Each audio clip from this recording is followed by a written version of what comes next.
Hey folks, how you doing? Pastor Chuck Blair here.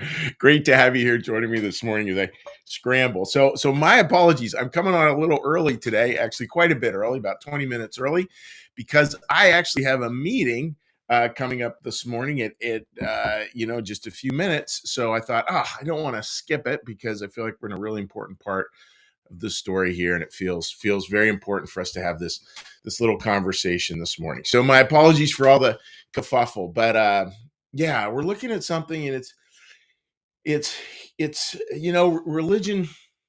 So here's the tricky part, right, friends? So as a pastor, boy, I love positive messages filled with joy, messages filled about potential and dreams and all that. And that I think should be the preponderance of the message.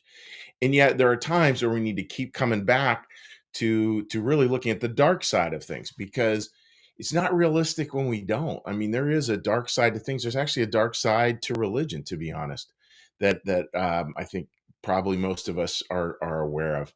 And how is it that we can look at that stuff candidly and at the same time keep this unwavering hope? Candid rebuke, unwavering hope. That's so much the prophetic way of approaching life. And religion and churches are no different than any other human institution. They're going to have good days and they're going to have bad. They're going to have things they do well, and they're going to have times they slip up. So what I'm offering today is within context of all of that, how all of that stuff works. So it's a fascinating take we're looking at today. So yesterday we looked at this idea of this deep need to be right. A law comes into conflict with this need to be loving, and the need to be right actually overwhelms this need to be loving, and this rightness actually kills, in quotes, kills the loving part of us. And just, if you think about when we're obsessed with being right in an argument, it can totally destroy a relationship. Totally destroy a relationship. You take two people who love each other, and if one absolutely is obsessed with rightness, that relationship is headed for the rocks in a hot second. And that's what it's talking about here. And the Bible passage goes on to say something really, really fascinating. I want you to listen to this line. And Jehovah said to Cain, "Where is Abel, your brother?" And he said, "I do not know. Am I my brother's keeper?" And we looked yesterday at that statement. I am my brother's keeper, private salvation, public salvation. The idea, yeah, it can't be just privatized. It's we are responsible. Are you your brother and sister's keeper? Yes, you are. So there you go. Answer to that question. And then there's this other line, and this is really a fascinating take on it. Where Cain says, "I do not know. I don't know where he is."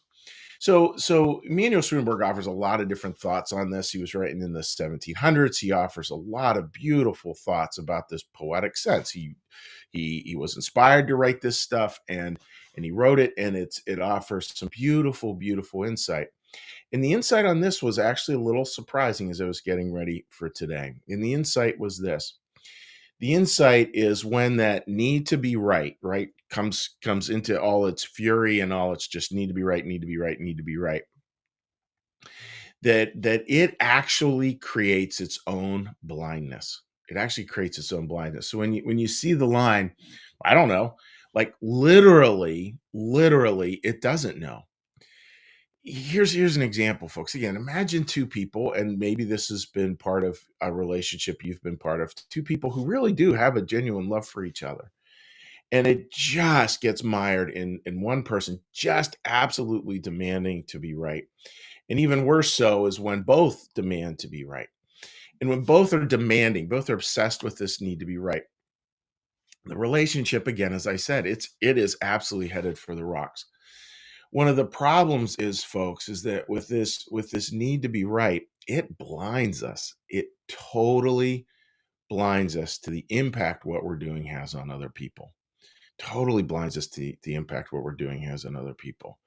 I can see that all over the place. I can see it in my relationships when I get that way. I can see it out there in wider things. Other people who we're helping along as a church, you can see with any time in relationships where there's an obsession to be right. It just doesn't work. It just doesn't work.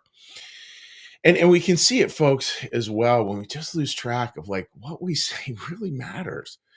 And anytime we weaponize faith and we create it in this thing that we need to be right instead of to be loving, boy, that's really, really challenging.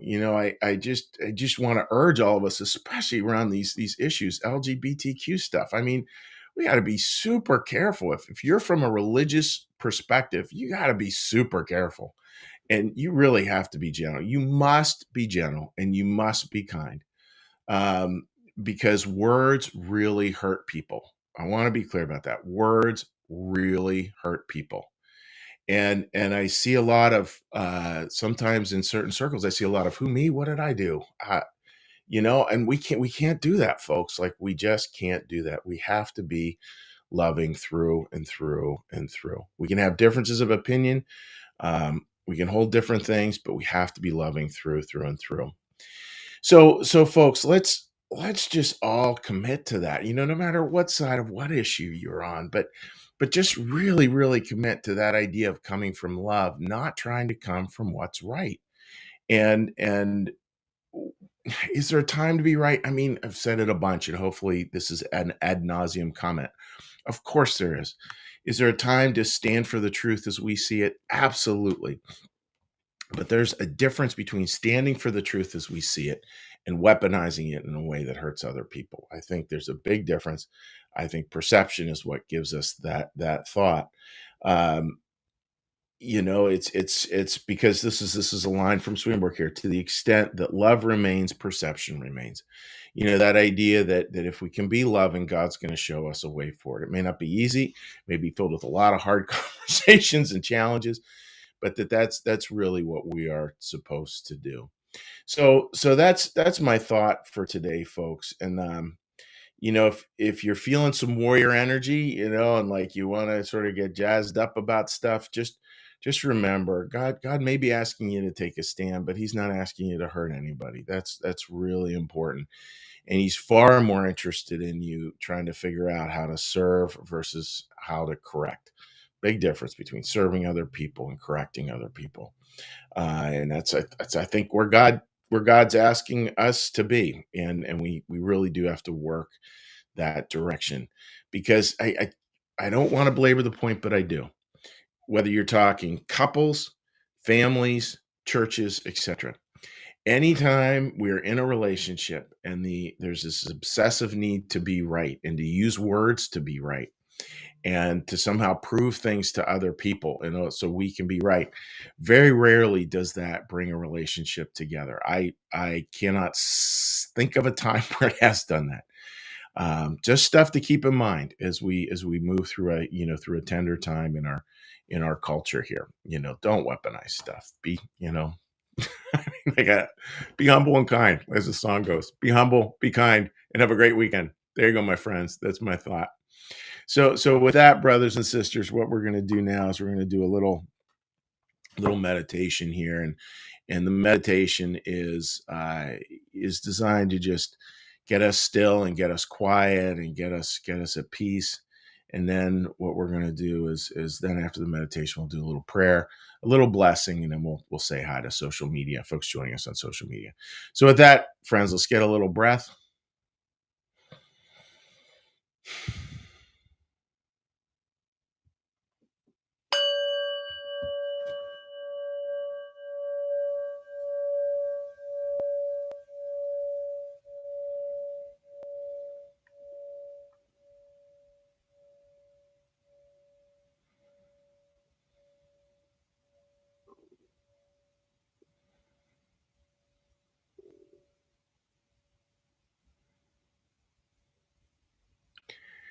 Be still and know that I am God.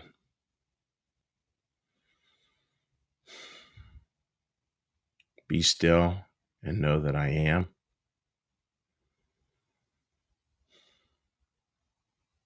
Be still and know that I.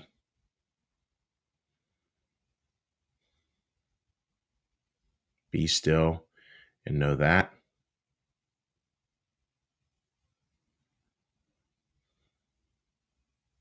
Be still and know.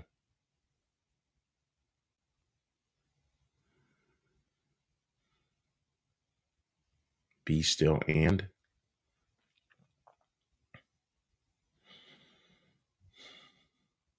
be still.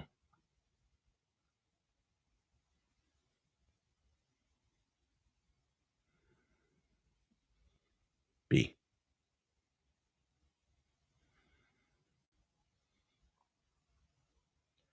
Our Father, who art in the heavens, hallowed be thy name.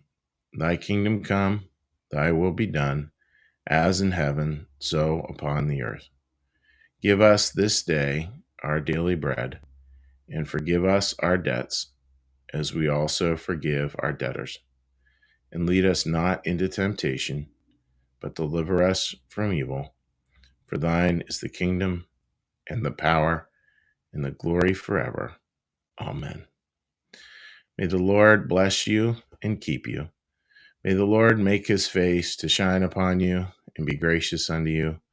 May the Lord lift up his countenance upon you and bring you home and bring you peace. Amen.